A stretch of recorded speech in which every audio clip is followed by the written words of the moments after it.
Listen carefully, because this might change the way you see the Bible forever.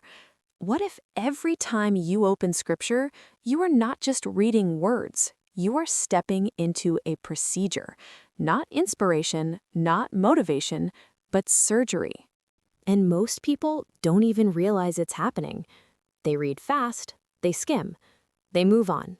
But nothing changes because they missed the point. According to Hebrews 4:12, the Word of God is alive and active, sharper than any double-edged sword. That is not poetry. That is a warning.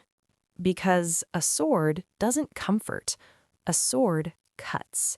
And if the Word of God is a blade, then the real question is this: what is it trying to cut out of you? Is it fear? A false belief? A pattern that's been quietly shaping your life? Because here's what science now confirms. Your brain rewires itself based on what you repeatedly focus on. Every thought you entertain is either strengthening truth or reinforcing a lie. So when you approach Scripture the right way, you're not just reading. You are allowing God to cut through confusion, separate truth from deception, and rebuild your mind from the inside out. What if the Bible wasn't meant to be read the way we read books? What if it was meant to be experienced the way a surgeon experiences a scalpel? Not blunt, not loud, not forceful, but precise. Hebrews 4:12 is not poetic exaggeration. It's not religious hype. When you align this verse with neuroscience, psychology, and biology, it reads like a manual for inner surgery. Not metaphorical surgery, not emotional motivation, but real structural change inside the mind, the heart, and the nervous system. Stay with me, because today we're going to walk through this verse slowly, line by line, and expose something most people miss. God uses His Word the same way a surgeon uses a blade, to cut what's harming you, to separate what's tangled, to heal what can't be healed by comfort alone. Hebrews 4:12. For the Word of God is alive and active, sharper than any double-edged sword. It penetrates even to dividing soul and spirit, joints and marrow. It judges the thoughts and attitudes of the heart. This is not gentle language. This is surgical language. Let's break it open. Alive and active. For the Word of God is alive and active.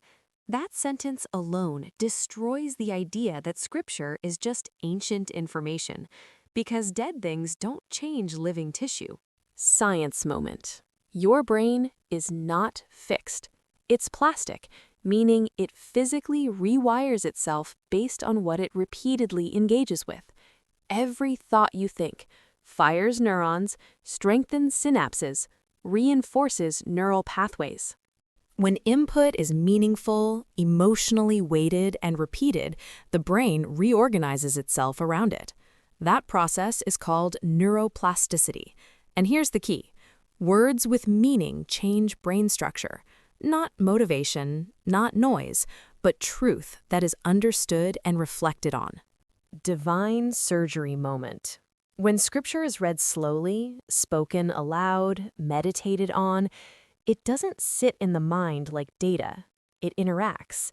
It activates emotion centers, memory centers, decision-making centers.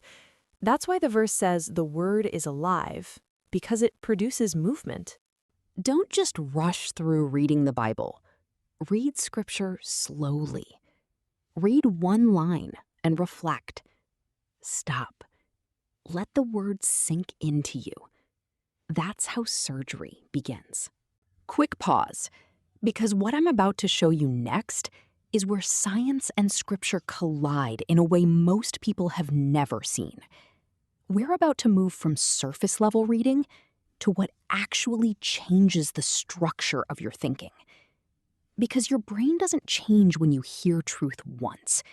It changes when truth is processed deeply. And this next part is where that process begins. sharper than any double-edged sword. A double-edged sword doesn't crush. It separates. Cleanly. Precisely. Without unnecessary damage. Science moment. When you reflect on truth, the brain does something fascinating. The prefrontal cortex activates. Emotional overreaction calms. Impulses slow down.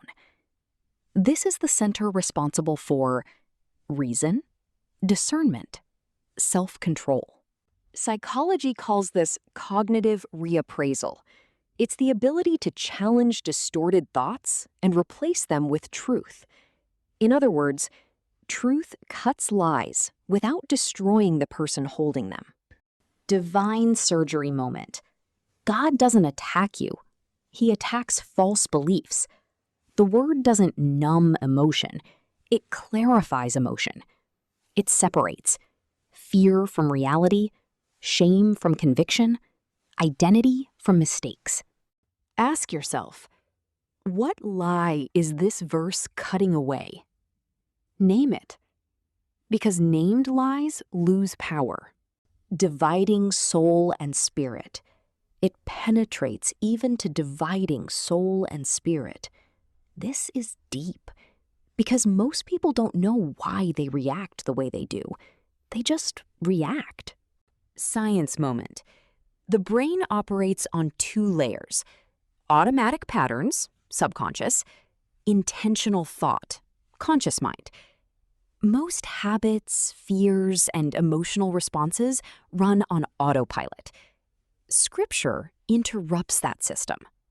When you sit with the word in silence, the brain's default mode network activates. Self-talk becomes visible. Hidden motives surface. Psychology calls this metacognition, thinking about your thinking. Divine surgery moment. God doesn't just change behavior. He reveals motives. He shows you the belief beneath the reaction. Practical pause. Next time you're triggered, ask, what belief is underneath this reaction?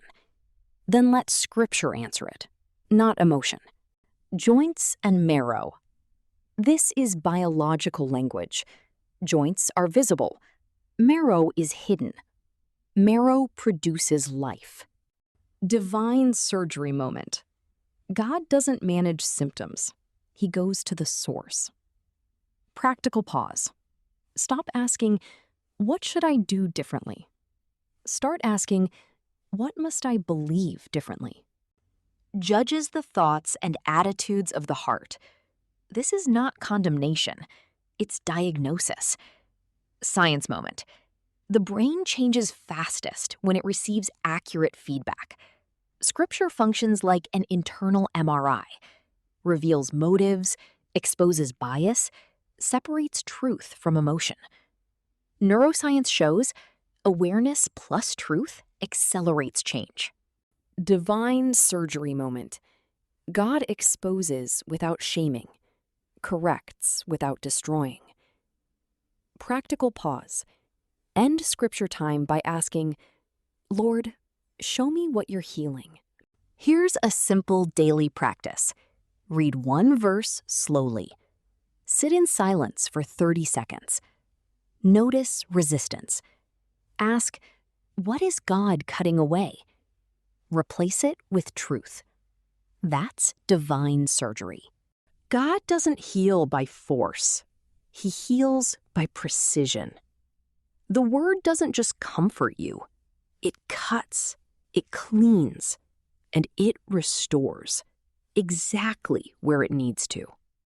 God did not ask you to renew your mind without giving you the tool. The word doesn't just inform, it forms. It doesn't just inspire, it rewires. Neuroscience is not discovering something new. It is catching up to ancient truth. The brain was designed to be renewed by the Word of God. If this message connected with you, pause for a moment and ask God, what are you renewing in me right now? Then share in the comments what stood out to you. Your testimony may be the confirmation someone else needs. Don't forget to subscribe if you want to continue learning how His Word brings life and healing from the inside out. You're welcome to walk this journey with us.